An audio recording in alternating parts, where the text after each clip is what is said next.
네, 안녕하세요. 한 주간도 평안하셨습니까? 오늘도 수요 성경 공부 성경 총론 제124강 에베소서 1장을 통하여서 그리스도인의 부요에 대해서 살펴보겠습니다. 사도 바울은 에베소서 1장에서 우리 그리스도인에게 주어진 영적인 복에 대해 이야기하고 있습니다. 이 복의 근원은 하나님 곧 우리 주 예수 그리스도의 아버지이십니다.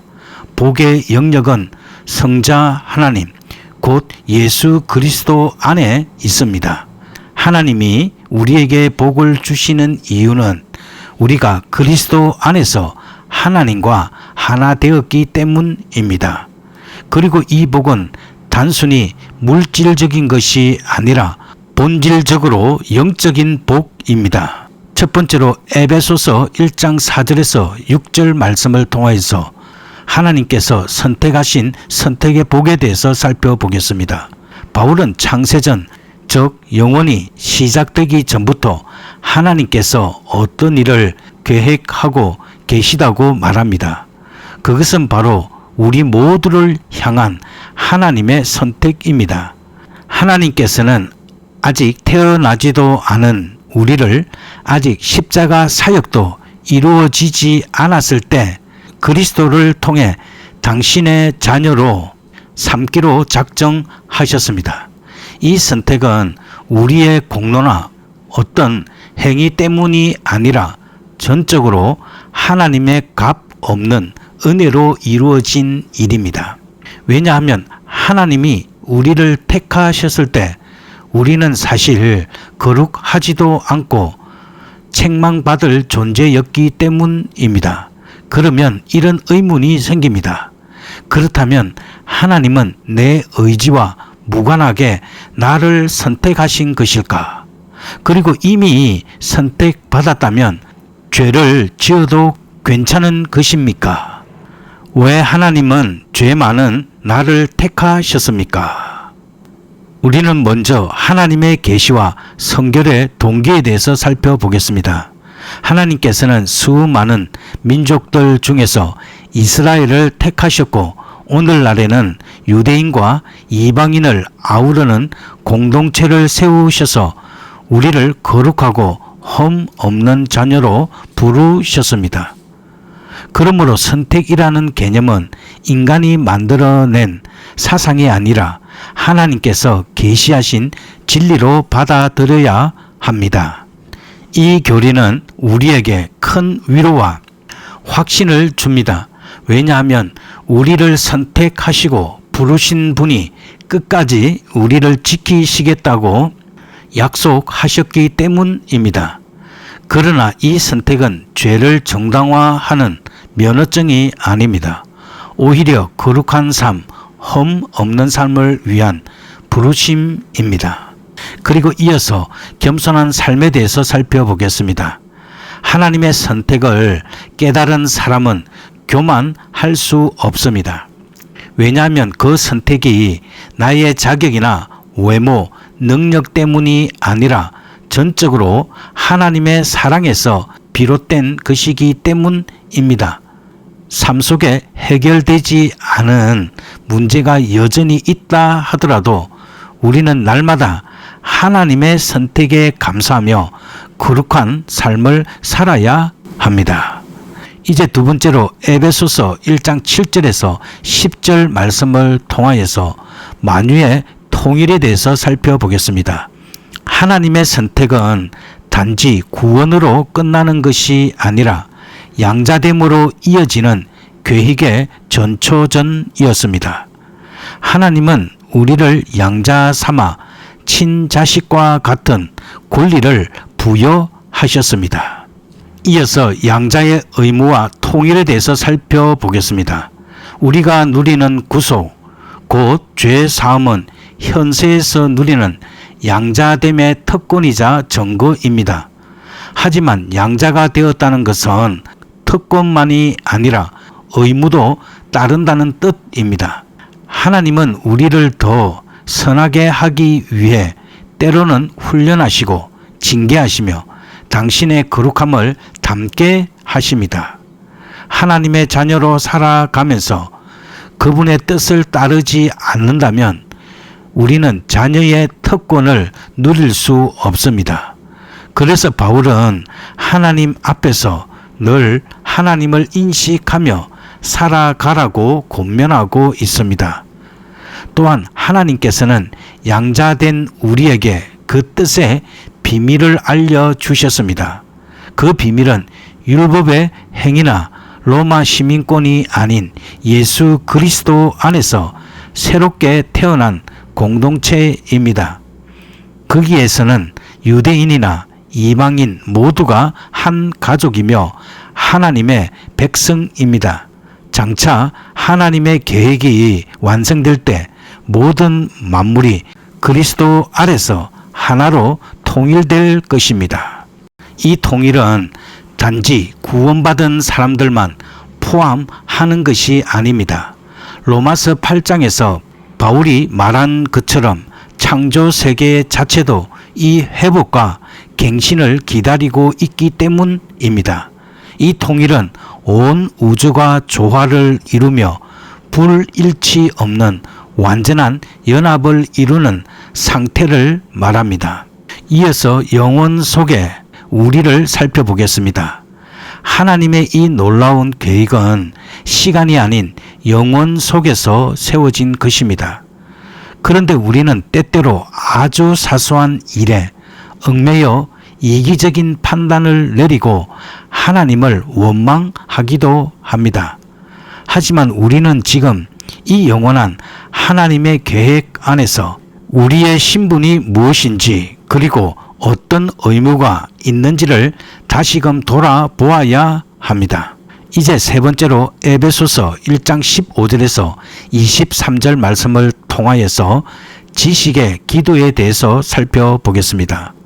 바울은 이 에베소서 1장 마지막 부분에서 성령의 조명을 받아 깨달아야 할 세 가지 지식에 대해 기도합니다. 그것은 바로 하나님의 소망, 하나님의 기업, 그리고 하나님의 능력입니다. 먼저 부르심 그리고 기업과 능력에 대해서 살펴보겠습니다. 하나님은 스스로 거룩하시기 때문에 우리도 거룩하기 위해 부르셨습니다. 거룩한 하나님의 백성은 율법의 심판에서 벗어나 진정한 자유를 누리게 됩니다. 우리가 받은 부르심은 다시 종으로 돌아가는 것이 아니라 자유 안에서 살아가는 것입니다. 또한 하나님은 우리를 한 몸으로 부르셔서 그리스도의 평강을 누리는 공동체로 살아가게 하셨습니다. 그렇기에 우리는 서로를 용납하고 사랑하며 살아야 합니다. 바울은 두 번째로 하나님의 기업의 영광을 구합니다.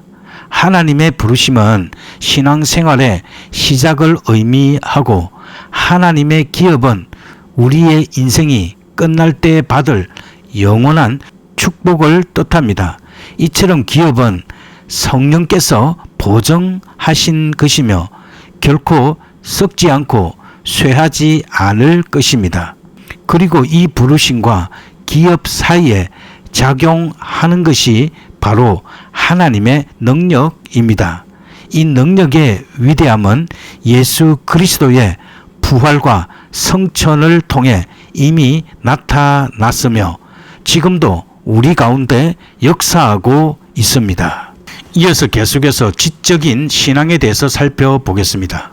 바울이 지식을 위해 기도했다는 사실은 우리가 그동안 감정이나 체험에만 치우친 신앙생활을 돌아보게 합니다. 우리는 늘 성령 충만을 위해 기도했지만 그 성령께서 우리 삶을 어떻게 이끄시고 보호하는지를 깊이 고민하지는 않았습니다. 에베소서 1장은 신앙의 성숙을 위해서 하나님을 알아가는 지식이 얼마나 중요한지를 강조합니다. 세상의 사람들은 자신의 능력과 의지를 믿고 끊임없는 자기 영광을 추구합니다. 그러나 하나님의 백성인 우리는 새로운 가치와 이상을 따라 살아야 합니다. 왜냐하면 우리는 하나님의 뜻을 따르고 하나님의 영광을 위해 살아가는 하나님의 소유된 백성이기 때문입니다. 그리고 네 번째로는 우리를 예정하신 하나님에 대해서 살펴보겠습니다. 하나님께서는 세상이 창조되기 전에 그리스도 안에서 우리를 선택하시고 구속의 계획을 시작하셨습니다. 여기서 예정이란 말은 미리와 정하다라는 뜻이 결합된 영어로 하나님께서 우리가 태어나기도 전에 구원받을 자들을 정하셨다는 의미입니다. 즉 하나님께서는 우리를 자신의 자녀로 삼기 위해 그리스도 안에서 미리 선택하셨습니다. 이 선택은 결코 우리의 선함이나 공로, 인간적인 조건에 의해 결정된 것이 아닙니다. 하나님 외부의 어떤 요소도 그분의 결정을 좌우하지 않습니다. 전적으로 하나님의 은혜와 선하신 뜻에 따라 주어진 선물이며 오직 예수 그리스도로 말미암은 것입니다. 따라서 인간은 이 선택 앞에서 자랑할 것이 하나도 없으며 그저 감사와 경외로 반응할 수밖에 없습니다. 이는 상상할 수 없는 큰 은혜요 진정한 축복입니다. 하나님께서 우리를 선택하신 데는 분명한 목적이 있습니다. 첫째, 우리를 거룩하고 흠 없이 하시기 위함입니다. 죄로 인해 부패한 우리를 그리스도의 십자가를 통해 정결케 하시고 하나님의 거룩한 백성으로 삼으신 것입니다. 둘째, 하나님의 은혜의 영광을 드러내기 위함입니다. 조건 없이 죄인인 우리를 구원하신 하나님의 은혜는 마땅히 찬양 받으셔야 할 이유가 됩니다. 셋째, 우리를 하나님의 기업으로 삼으시기 위함입니다. 곧 하나님은 우리를 통하여 하나님의 영광을 세상에 나타내시고 우리에게 참된 자유와 생명, 영원한 기업을 주시기를 원하셨습니다. 루트교는 이 예전 교리를 인간 중심이 아닌 하나님 중심으로 이해합니다. 선택은 전적인 하나님의 은혜로 이루어졌으며 오직 그리스도를 통해서만 가능하다는 점에서 믿음은 하나님이 주신 선물이며 우리는 그 은혜에 믿음으로 응답하는 수동적 수혜자입니다. 이제 다섯 번째로 에베소서에서의 복음의 능력에 대해서 살펴보겠습니다. 사도 바울은 에베소서에서 삼위일체 하나님께서 구원의 역사에 어떻게 관여하셨는지를 설명합니다. 특히 성령의 인치심과 복음의 능력을 강조하며 복음 안에 감춰진 능력을 드러냅니다. 이 복음은 단순한 소식이 아니라 하나님의 구원의 능력이 담긴 실제적인 힘입니다. 첫째, 복음은 구원의 능력을 가집니다. 예수 그리스도께서 죄인을 위해 죽으셨고 그로 인해 모든 죄가 용서받고 영생이 허락되었습니다. 이 복음을 믿을 때 우리는 성령의 인치심을 받아 하나님의 자녀로 거듭나게 됩니다. 이 구원은 오직 은혜로 말미암으며 믿음으로 받는 것입니다. 둘째, 복음은 영과 육을 치유하는 능력이 있습니다. 예수님께서는 무거운 짐진 자들을 초대하시며 쉼을 약속하셨습니다. 복음은 마음에 평안을 줄 뿐만 아니라 하나님의 뜻에 따라 때로는 육체의 회복도 허락하십니다. 그러나 루트교 전통은 이 치유를 복음의 주된 목적이라기보다는 부수적인 은혜로 이해하며 본질은 죄 사함과 의롭다 하심에 있습니다. 셋째, 복음은 평화를 이룹니다. 복음은 죄로 인해 단절된 하나님과의 관계를 회복시키며 또한 사람 사이의 갈등과 분열을 사랑과 용서로 극복하게 만듭니다. 복음은 어둠 가운데 빛을 비추며 억눌린 이들에게 자유를, 절망에 빠진 이들에게 소망을 줍니다. 루터교는 이러한 복음의 사회적, 우주적 영향력을 인정하되 그것은 죄 사함을 통한 개인의 구속에서 출발한다고 봅니다. 이제 6번째로 바울의 강구에 대해서 살펴보겠습니다. 사도 바울은 에베소 교회 성도들의 영적 성숙을 위해 4가지 중요한 중보 기도를 드립니다. 첫 번째는 바울은 성도들이 하나님의 지혜와 계시의 영을 받아 하나님을 더욱 깊이 알게 되기를 간구합니다. 여기서 지혜와 계시는 단순한 정보나 지식이 아니라 성령을 통해 하나님과 그분의 뜻을 인격적으로 깨닫는 통찰력입니다.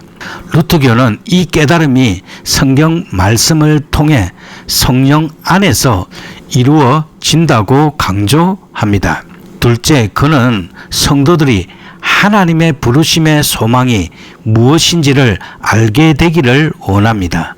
하나님께서 우리를 부르신 데에는 거룩함과 자유, 섬김이라는 분명한 목적이 있습니다. 이 소망을 인식할 때 성도는 현실의 어려움 속에서도 흔들리지 않는 믿음으로 살아갈 수 있습니다. 셋째, 바울은 하나님의 기업의 영광을 성도들이 알게 되기를 기도합니다.